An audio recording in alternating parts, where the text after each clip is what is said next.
حضرت عمر بن عبدالعزیز رضی اللہ تعالیٰ عنہ، جن کے بارے میں یہ بتایا جاتا ہے کہ وہ اسلام کے 5ویں خلیفہ تھے، اور ان کا دور یوں تھا جس طرح خلافت راشدہ کا دور تھا، جس دور میں عدل و انصاف کے معاملات واپس لوٹ آئے تھے۔ اس دور میں ایک تھیلا ملا جو کہ ذرا عجیب تھا۔ اب اس تھیلے میں کیا تھا؟ وہ ایک تاریخی تھیلا تھا، یعنی بہت لمبا عرصہ پہلے کا تھا، اور اس میں کچھ چیزیں تھیں۔ جب اسے کھول کر دیکھا گیا تو اس سے کچھ انڈے، بادام، اس طرح کی چیزیں نکلیں جو پتھر کی بنی ہوئی تھی۔ دراصل اس واقعے کا کیا پس منظر تھا، آئیے جانتے ہیں۔ یہ تھیلا دراصل فرعون کے زمانے کا تھیلا تھا، اور اس کے ساتھ کیا واقعہ جڑا تھا؟ حضرت موسیٰ علیہ السلام کو جب اللہ پاک نبوت سے نوازتے ہیں اور انہیں اللہ پاک فرعون کے پاس بھیجتے ہیں بہت سے معجزات عطا کر کے، تو یہ بھی چلے جاتے ہیں اور فرعون کو جا کر اللہ پاک کا پیغام دیتے ہیں۔ فرعون ٹھہرا ایک بہت بڑا سرکش، جس نے ڈائریکٹ یہ دعویٰ کیا ہوا تھا کہ میں خدا ہوں، نعوذ باللہ، اور اس کے ان الفاظ کو اللہ پاک نے قرآن مجید میں بھی کوٹ کیا۔ اس نے ان باتوں کو ماننے سے انکار کر دیا۔ جب حضرت موسیٰ علیہ السلام نے اپنے معجزات دکھائے، اللہ پاک کی نشانیاں ان کے سامنے رکھی، تو ان چیزوں کو دیکھنے کے باوجود اس نے بالکل انکار کر دیا، بلکہ مذاق بھی اڑایا۔ اور حضرت موسیٰ نے جو بنی اسرائیل کی قوم کو چھڑوانے کی بات کی، اس پر عمل درآمد کرنا دور، بلکہ ان پر سختیاں کرنا شروع کر دی۔ جب حضرت موسیٰ علیہ السلام بہت زیادہ ستائے گئے اور اس طرح فرعون نے اذیتیں دیں، تو انہوں نے پھر اللہ پاک سے ایک دعا کی، جس دعا کو اللہ پاک نے قرآن مجید میں لکھا ہے۔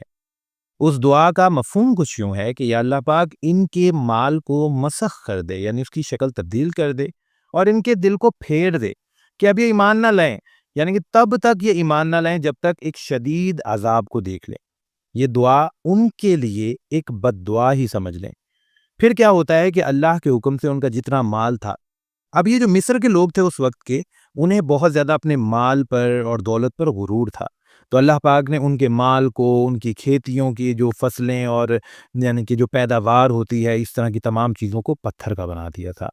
اور اس دعا ہی کی وجہ سے ان کے دل بھی ایسے سخت ہو گئے تھے کہ بجائے اس کے کہ وہ حضرت موسیٰ علیہ السلام کے معجزات کو دیکھ کر ایمان لاتے، انہوں نے اس چیز کا چیلنج کرنا شروع کر دیا کہ یہ جادو ہے، اور حضرت موسیٰ علیہ السلام کو مزید برا بھلا کہنا شروع کر دیا۔